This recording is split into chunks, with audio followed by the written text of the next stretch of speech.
The story continues in the demon castle at St. Night, where Laverian spoke to Luna. He told her that it was his first time experiencing Daziel's control over time and space, and the sensation left him both awed and unsettled. Daziel turned to Laverian and reminded him to maintain their cover with the humans, asking if he was ready. When Laverian agreed, Daziel cast the teleportation spell. Laverian couldn't help but think that no general had ever traveled through teleportation as much as he had. Daziel suggested they head to the human kingdom, and in an instant, they both materialized in a bustling market. The people were taken aback, murmuring in disbelief as they wondered if the two had appeared out of thin air, and how it was even possible. One onlooker even commented that neither of them seemed entirely human. Daziel surmised that he would need to adjust the teleportation point and instructed Laverian to manage the situation. Laverian agreed, though he added that he would eliminate any witnesses. Daziel, however, told him it would be sufficient to simply erase their memories. Afterward, Daziel approached a mansion and confidently assured Laverian that everything would be fine. He set the teleportation point on the mansion's wall and remarked that it was now done. Just then, Sylvia emerged from the building and asked what he was doing in front of her door. Daziel replied that he was setting a new teleportation point, as no one ever passed through this area, making it a safe spot. Sylvia, however, mentioned that it was her private residence. Afterward, the group made their way to their exorcist class, where the instructor, Edward Indor, greeted them and introduced himself. He explained that every year they were both promising and underperforming students, with more commoners than nobles in the class. However, in his eyes, they were all chosen ones. Edward demonstrated his advanced light magic, advanced fire magic, and expertise in close combat, declaring that by the end of the course he would make them masters of all these skills, allowing them to proudly call themselves exorcists. He emphasized that their ultimate goal was to specialize in defeating humanity's greatest enemy, demons. As he spoke, he was sweating profusely, secretly impressed with himself for managing to activate multiple types of magic at once, something he considered quite challenging. While Daziel and Laverian remained unimpressed, their other classmates were amazed by his display and praised him. Laverian, however, thought it was rather ordinary, remarking that in the kingdom, even an infant could activate 5 types of magic simultaneously. Edward, undeterred, told them not to forget that they were special and had been chosen by the great hero Lady Saint for this class. He assured them that with him as their instructor, the greatest exorcist of all time, there was no one more qualified to teach them this path. Edward also proudly mentioned that he had once faced the Demon King in battle, standing alone against such a powerful foe. Laverian was shocked to hear that. Edward continued, explaining that long before the hero Lady Saint was even born, he had earned fame for a legendary battle. He couldn't help but feel a sense of shame every time he remembered that day, the day the Demon King had inflicted those bonds upon him. Laverian turned to Daziel and asked if that was true, wondering why he had never heard of this man before. Daziel, too, was unaware of who Edward was. Edward went on to say that everyone knew about the infamous Battle of Twin Valley, and he could still recall it vividly. Even after 25 years, he remembered the terror he felt when the Demon King unleashed that dreadful attack. At that moment, Daziel finally recognized Edward. Laverian, still skeptical, asked if it was really true. He mentioned that he had read everything about the wars Daziel had fought in and followed his actions down to the smallest detail. But there was no mention of such a man. Daziel replied that he remembered hearing about Edward from the soldiers a few years ago, recalling how Edward had trembled in fear during that time.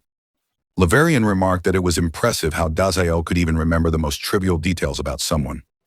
Daziel brushed it off, saying it was nothing. Meanwhile, Sylvia, intrigued by their conversation, wondered what those two were so excitedly chatting about. She suspected they were likely plotting some evil scheme. Edward then called for the group to gather, holding a blue stone. He explained that he wanted to test it, demonstrating that, for exorcists, magic was of utmost importance. He wanted to observe how they each used it. Edward told them not to worry if they couldn't scratch the stone, as it had been specially designed for the church's practice and was resistant to damage. He then asked if anyone had questions. Only Sylvia raised her hand, asking what would happen if they only used light magic for the practice, as she believed it was the most important element for exorcists. Edward smiled, complimenting her for her insight.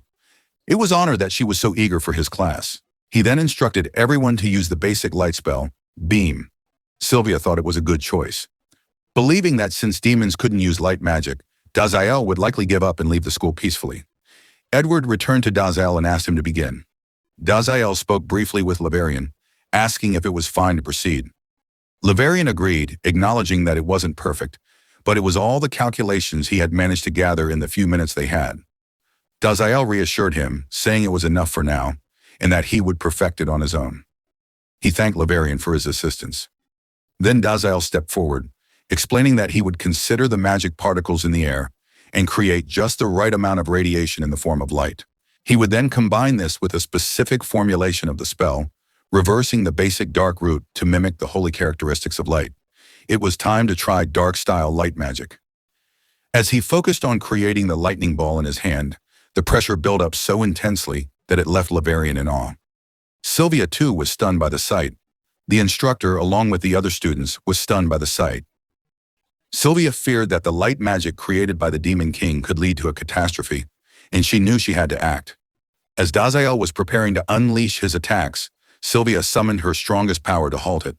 Laverian, observing her actions, understood that she intended to ruin Daziel's grand moment, so he had to stop her from taking any further action. Sylvia used her most powerful Divine Dispel seal, while Laverian countered with his ultimate dark enhanced magic. Sylvia attempted to seal Daziel's magic, but found that the ordinary Dispel wouldn't work on a spell of the Demon King's caliber. However, her Holy Barrier seal, which was connected to her will, remained unbroken. Laverian reassured Daziel, telling him not to worry, as he would pour all of his dark energy into the attack. He then released a powerful beam aimed at the barrier. Daziel watched as the beam struck the barrier, causing a massive explosion. Edward, bewildered by the sequence of events, wondered aloud how the light at first appeared, and now an explosion followed. He questioned what was truly happening. As the fog began to clear, Daziel and Sylvia were both on their knees. Laverian hurried to Daziel, apologizing for disrupting his incredible demonstration. Sylvia, rising to her feet, acknowledged that it was all her fault. The magic was still unstable, and she would have to refine it further to perfect it. Daziel got up, messaging that it was still impossible to contain 2 consecutive spells from high-level demons, and that he needed to practice more. Sylvia then asked him why she looked like him. Toki responded by asking the same question. Laverian was shocked to hear such a thing. After a while, the 3 of them went to a quiet place where they soon realized that Daziel and Sylvia had swapped bodies. Daziel, now in Sylvia's body, confessed that in his 1700 years of life, this was the first time he had experienced such a magical rebound. He speculated that there must have been a flaw in his formula for reversing dark magic into light magic, which could have been tampered with by the Holy Bind and Dark Enhance. He wondered aloud if the holy magic wasn't, in fact, fascinating. Sylvia, now in Daziel's body, told him that he could be fascinated by it later, but for now she asked him to turn her back to normal, as she couldn't keep up with covering for both of them. Daziel replied that he had never experienced anything like this before, and although they didn't have a library filled with all sorts of information about magic, he thought Laverian might know more. Laverian responded that it was indeed a great idea and he would help, but except for the parts related to human holy magic, he can't deliberately erase those from his memories. Sylvia promptly hit him for that. Daziel, using his power, stated that the situation couldn't be held any longer, and they would sneak into the royal library at midnight when everyone had fallen asleep. In the meantime, he would hide in a room and ask her to return to her own room. Sylvia was shocked by the suggestion, insisting that she couldn't let anyone see her looking like this. If she went back to her room, everyone would get the wrong idea. Daziel suddenly disappeared from the scene. Later that night, in his demon form and occupying Sylvia's body, Daziel arrived to meet her. He told her it was time to go, and Laverian was keeping watch, ensuring they could enter the castle safely. Sylvia, now in Daziel's body, remarked that he had finally arrived, and since no one was around, they were safe to proceed. As she glanced at her real body, dressed in the unusual attire, she inquired about it. Daziel explained that it was his usual clothing when he was at home, and that her clothes weren't practical for combat. She then asked why anyone would wear combat attire at home. Daziel responded that they didn't have much time, so he would teleport them both. Sylvia asked him to wait, but he grabbed her hand, and they both teleported to Daziel's bedroom. Daziel opened the door, urging Sylvia to enter quickly before anyone saw them. However, Luna was standing right by the door. The moment it opened, she froze and the door quickly shut again. Both Daziel and Sylvia broke into a cold sweat. Luna, unsure of what she had just witnessed, wondered if she had misinterpreted the situation.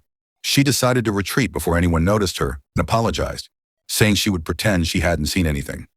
As they both entered the library, Sylvia quickly realized that their efforts were in vain. Daziel replied that they had simply found ways not to reverse their bodies back. Even with the combination of reversal spells and the complex returning magic formula, nothing worked, which he found utterly fascinating. Sylvia remarked that their small bodies were much worse than expected. Daziel reassured her, saying that they would grow back to their normal size in about 5 minutes or so. As morning came, Daziel heard the sound of people stirring and mentioned that soon the place would be filled with teenagers. Sylvia, still in Daziel's body, was shocked and pointed out that they hadn't changed back yet. She also asked why the young demons were so eager to go to the library. Daziel wondered aloud how else they could learn to grow stronger. He then suggested they teleport back to the academy. Sylvia asked him to wait, explaining that she couldn't return to her room like this. She couldn't just go missing either. It would cause chaos at the academy and even in the kingdom. The people couldn't find out about their situation, so it couldn't be helped. They would have to pretend that she was Daziel until they found a way to switch their bodies back. Daziel acknowledged that there was no way around it. However, he mused that it had been a while since he had gained any new insights about catalog power. If he were to remain in Sylvia's body, he might have unlimited access to the secrets of human love. He mentioned that the opportunity to impersonate a princess like this couldn't be missed, and he would gladly act as her. Sylvia, still in Daziel's body, wondered why he was so excited and asked what kind of opportunity he was talking about. Daziel apologized, explaining that he couldn't share the details as she would probably get in his way.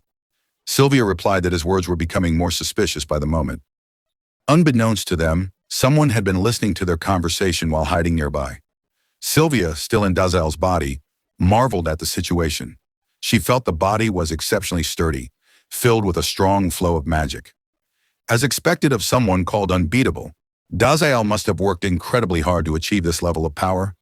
Then she realized what she was thinking and quickly corrected herself.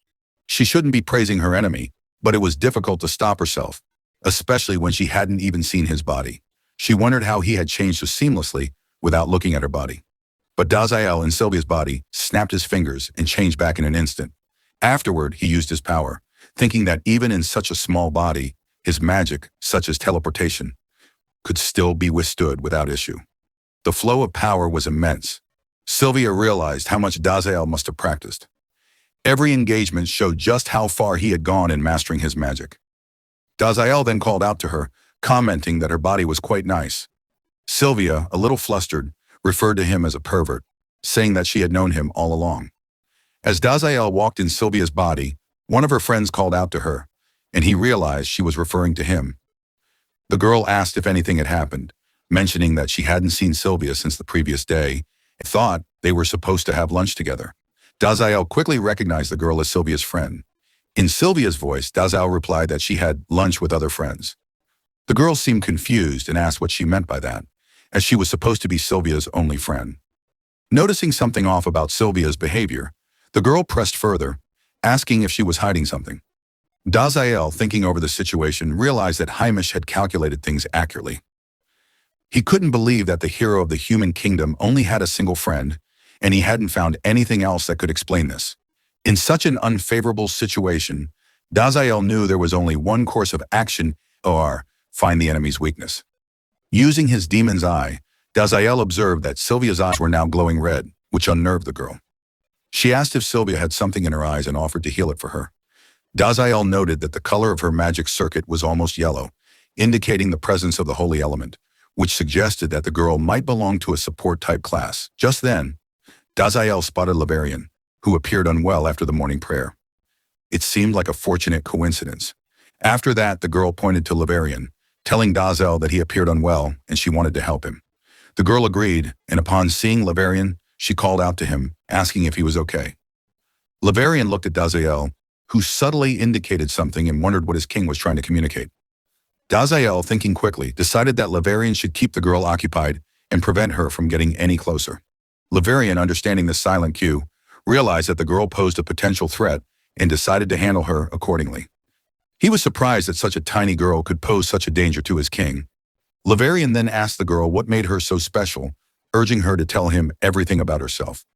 Daziel, though not sure what Laverian was saying to the girl, was satisfied that he was keeping her distracted. On the other hand, Sylvia and Dazael's body lay on the floor, trembling, and wondered what was wrong with her body. It felt like she was burning from the inside. She quickly realized what had happened. When a demon was forced to do the morning prayer, their body underwent a reaction. She couldn't understand why Dazael had gone so far for something as trivial as love. After all, wasn't he the demon king, the most feared being in the world? He shouldn't take her words so seriously. She knew she had to get out of the church. Eventually, she confronted him, demanding he admit that he was doing something suspicious with her body again. When he denied it, she insisted that they couldn't keep going like this, and that they needed to hurry to figure out how to switch their bodies back. Dazael, however, thought that he couldn't let her know that he had been using her body to inquire about love. For some reason, everyone became nervous, or their faces turned red when he brought it up, which made him realize it must be a highly guarded national secret, something sacred or even taboo to talk about. As they walked together, they overheard other girls whispering about the nature of their relationship, speculating that they might be in love. Sylvia, still in Dazael's body, felt a sinking feeling in her stomach. She had a bad feeling about what was being said. Instructor Edward approached, visibly frustrated, and pointed out that it was only the first week, yet they were arriving late to his class.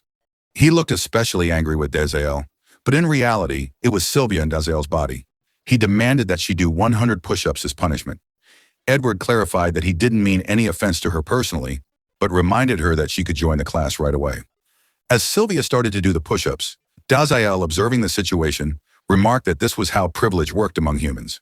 Sylvia, still struggling with the push-ups, apologized, acknowledging that she was currently at a disadvantage. Once the push-ups were over, Edward instructed the students to listen carefully. For that day's field practice, they were going to participate in a special activity, a friendly match of tag against another class. The students were surprised, unsure if it would be fair to play against another class. The exorcist class, after all, only had a small number of students. One of them reassured the others, noting that they had Sylvia on their side, so there was nothing to worry about. Another student speculated that their opponents might be from the priest class, hoping they would be less physically imposing. Edward quickly silenced them, and just as he did, the Templar class arrived. The exorcist students were taken aback. The Templar class had rejected all new non-noble students and were known as the elite class. Nearly all of their members were male heirs from influential noble families. Dazael wondered why they looked so smart and what their specialty was. Sylvia mentioned that their expertise was in combat and that they had been trained to master the 7 elements of magic. Their fighting style involved compressing that magic to create powerful weapons. Dazael replied that she remembered fighting something similar, though not as annoying as her unpredictable fighting style. Sylvia responded that it came directly from the Demon King himself, and she took that as a compliment. As Edward was conversing with the leader of those individuals, Dazael wondered if he was the same person from the entrance exam. She then noticed the boy looking toward her. He bowed respectfully toward Sylvia's body, expressing that it was an honor to meet her again.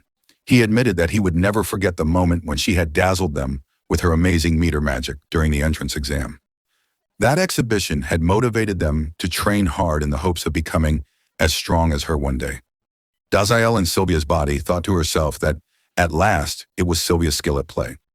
The boy then pointed to Dazael's body, saying that Sylvia had helped him get into the Holy Academy, while Dazael had done nothing during the exam. He added that now, all the lowly peasants did was follow her around.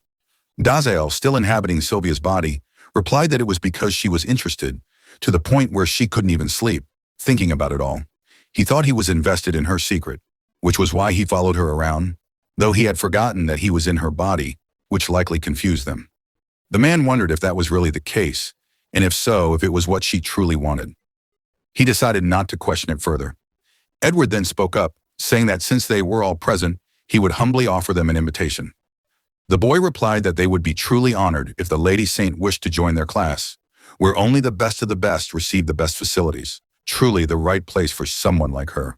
He'd assured them that all the noble families there would offer her their utmost support. However, Dazael, inhabiting Sylvia's body, denied the offer, leaving the boy shocked. Sylvia, in Dazael's body, stepped closer and asked what he was doing. She reminded him that it was her body and to be more careful. He questioned if that wasn't true and wondered if she could even fight against him. He suggested that at the very least she should be asking for the king's chair or something of greater value. She replied that it wasn't how things worked there. Sylvia mentioned that she would rather remain in the same class as him so she could keep an eye on him, something she had said herself. Her face turned red and she reluctantly agreed. The boy, sensing her reaction, asked if she was willing to make a bet. If they won the match, would Sylvia be willing to join their class? Sylvia agreed and the boy responded enthusiastically, saying that it was a great honor and that it was now decided. Sylvia, in Dazel's body, asked him to stop.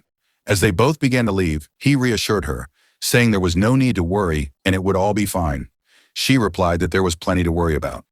Dazel, still in Sylvia's body, turned to her, pointing out that she had forgotten one important thing. He was currently the hero of the human kingdom and could fight without holding back his power. No one would bat an eye at it. Sylvia was shocked and urgently asked him to stop trying to kill everyone while looking like her. The scene shifted to the Olton Forest, the designated training area of Goddess Stella Academy. Edward gathered everyone together and outlined the rules of the match. The objective was to take down as many opposing class members as possible. The uniforms had been specially designed to withstand a single death blow, allowing them to fight at full power. Those who were defeated, whether by losing the match or having their uniform's protection used up, would be considered out. A barrier would appear around them, preventing them from both attacking and being attacked. The first class to eliminate half of the opposing team would be declared the winner. There were 42 students in the Templar class, while the Exorcist class had only 9 students. Edward instructed everyone to take their positions and made it clear that he wouldn't entertain any complaints. Sylvia observed the superior boy among their opponents and remarked that he must have set things up with the instructor earlier, which explained his confidence. Dazel wondered if that were true and noted that humans had a tendency to take indirect approaches.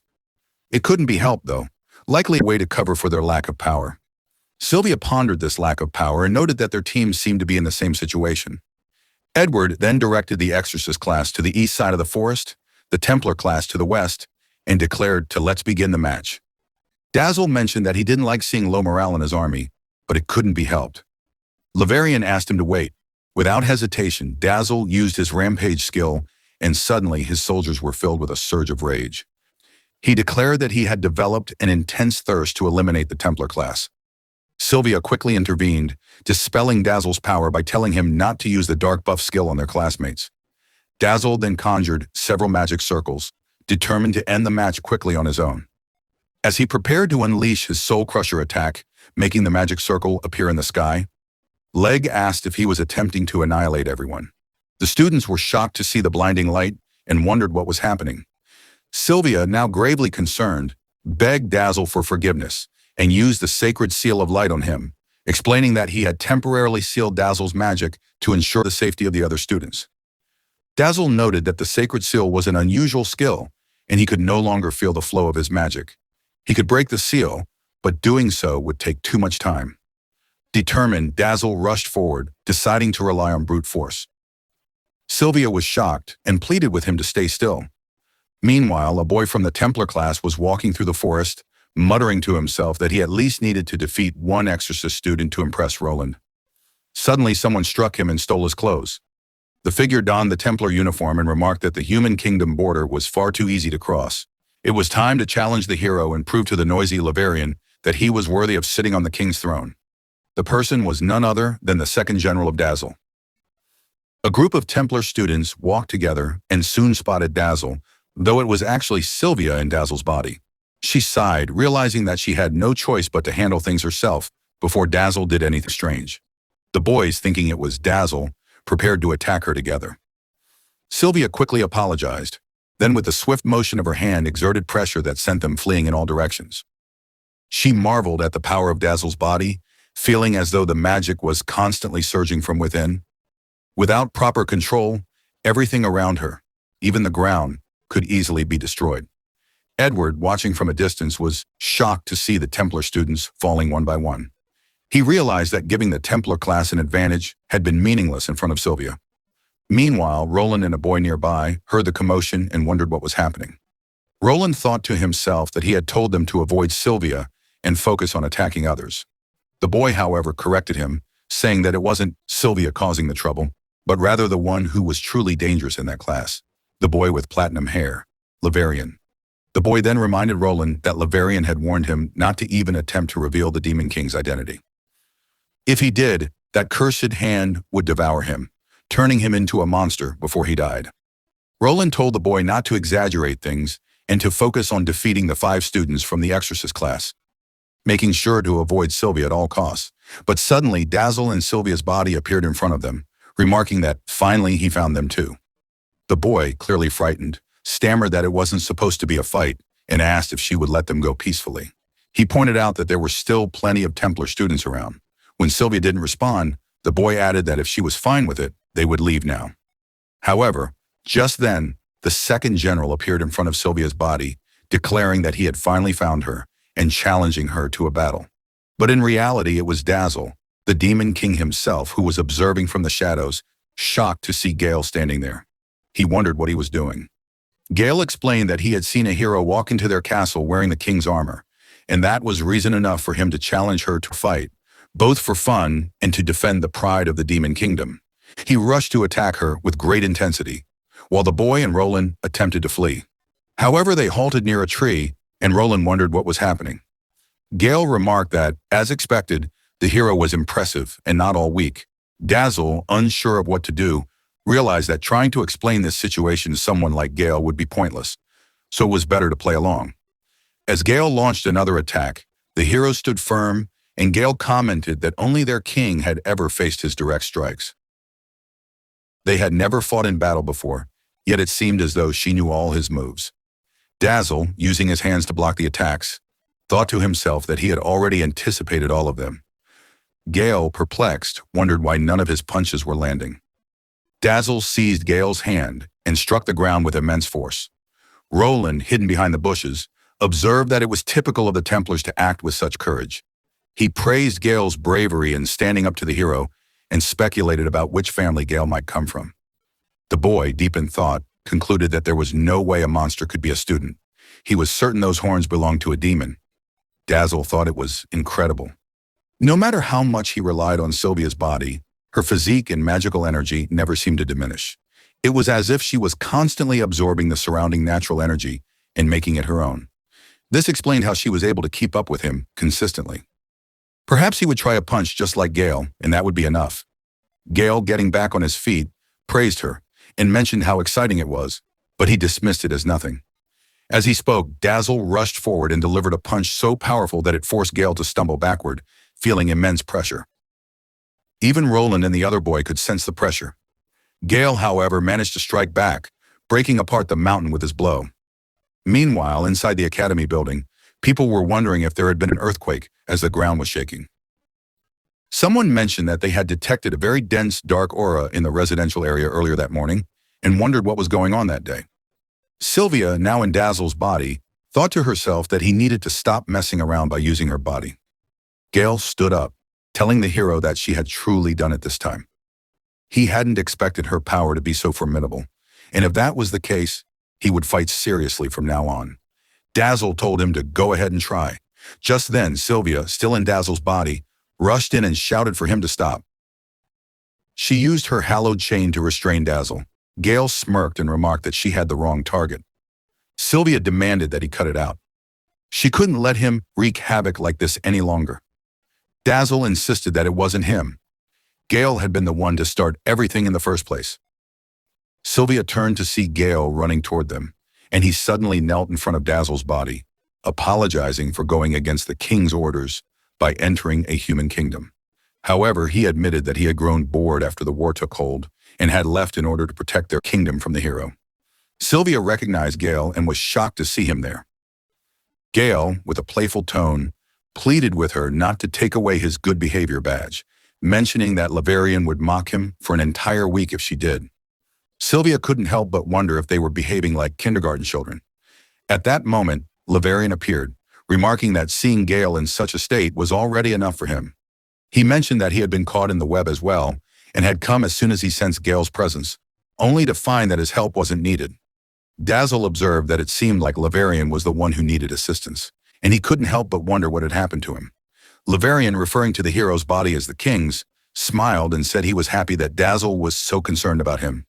Gale was stunned to hear Laverian address the hero as king. Laverian then revealed that he had found a way to return both Sylvia and Dazzle to their original bodies. They entered a room where Sylvia's friend was waiting to perform the procedure. She prayed to the goddess and all the holy powers of the land above, asking that their light guide all creatures and be a blessing to all living things. Then she used the Sol Divino on both Sylvia and Dazzle. After the ritual, they returned to their normal forms. Dazzle, amazed, remarked that it had really worked.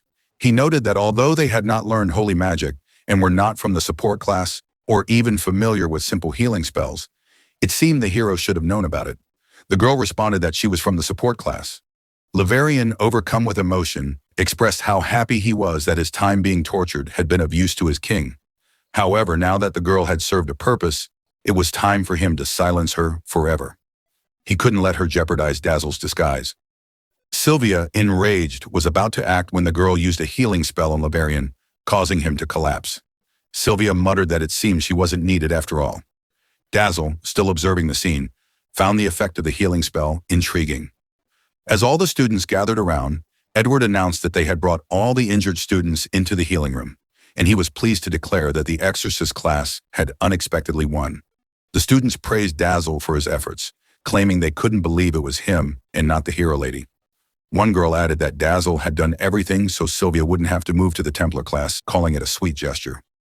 However, the truth was that Sylvia was the one who had done everything, and no one knew this. Roland told the boy that he wasn't sure what had happened.